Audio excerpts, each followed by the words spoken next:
Feminism and the Sister of Narcissus. It is not hard to find information about narcissistic personality disorder.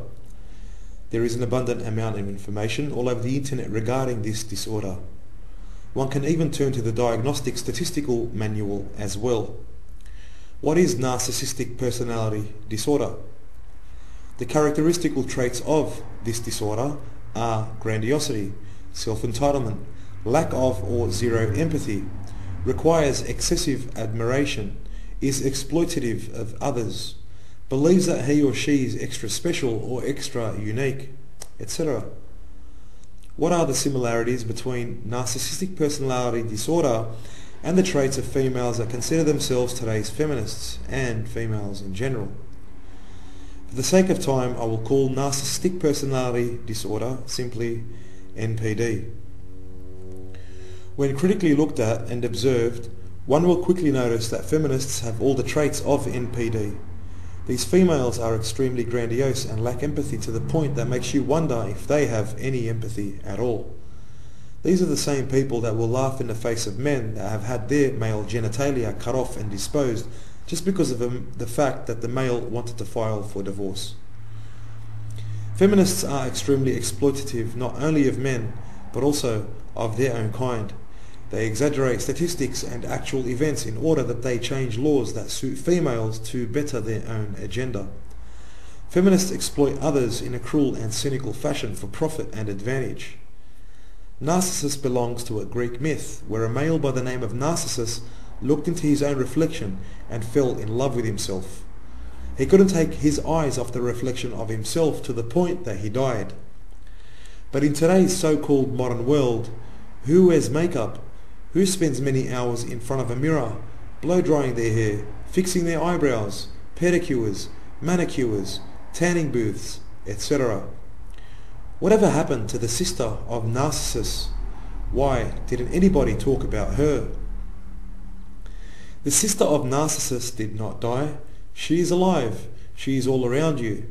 You will be told that most information regarding the statistics of NPD make claims that up to 75% of people that suffer from NPD are males, leaving 25% females.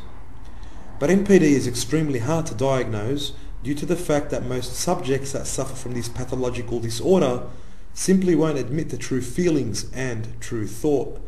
They will manipulate psychologists and psychiatrists alike.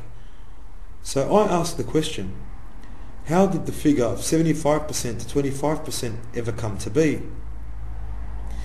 If Narcissus had a sister, it would most definitely be feminism, an ideology that is in pursuit of special privileges only for the female while shouting out equal rights, a concept that is so twisted that even a trait such as sadism is inclusive, when you realize that feminists enjoy the suffering of men. Research on cluster B disorders such as NPD have found that pathological disorders such as NPD may be hereditary. However, many believe that narcissistic personality disorder is ingrained into people when they are at a young age, between the ages of 2 and 7. The disorder, according to these researchers, starts to show itself in early adulthood.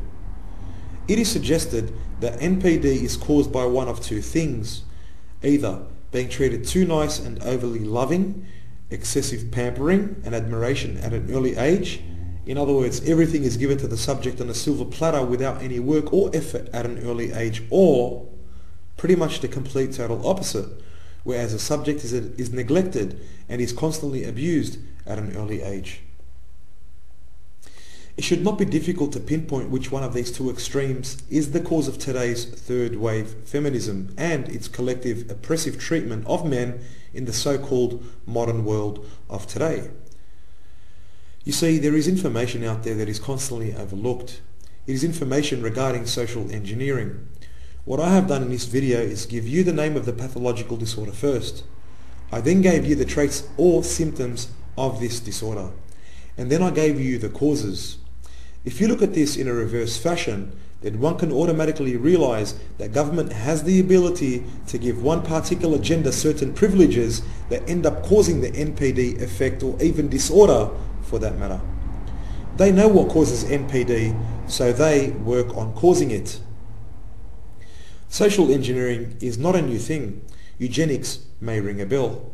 No-fault divorce and the serious negative ramifications that it causes is not a new thing either. In Romania, no-fault divorce caused the deaths of millions and destroyed families en masse in the very early 1900s. Today, government give females special privileges over men. They teach girls at a young age that boys are bad, throw rocks at them. They are given the right to choose the death or life of a baby before it is even born. They have the special privilege of no-fault divorce. They are sided on by the family courts to win custody over children, and the list goes on. But what is the gain? For what reason would a government do this to its populace? The answer to this is just as easy as asking, why do we always see an ever increase in the number of speed cameras being installed? One can argue that it is about safety, but one cannot argue the fact that speed cameras generate an enormous amount of wealth. It is my opinion that human beings are looked at as nothing but a business. We are all numbers and utilities. Family courts generate a lot of money. People's emotions, very strong emotions, are being played like a string, and the male-drained workhorse is providing large sums of money to females by force, which then in turn goes back into the economy.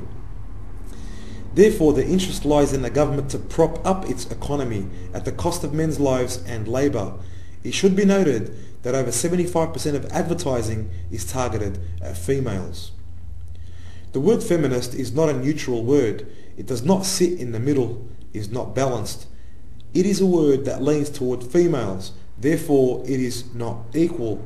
It is in all actuality unequal. It is in my opinion that the word feminist describes most females of today. If a female does not help towards equal rights between males and females alike, then this person is only propelling the Sister of Narcissus into higher territory and furthermore stripping the male of any rights and dignity. But most females already know about the special privileges that they have over men, yet they do nothing to stop it. Many of these females are mothers with children and have male sons. Do they not care about their child's future? Do they not care about their son's well-being?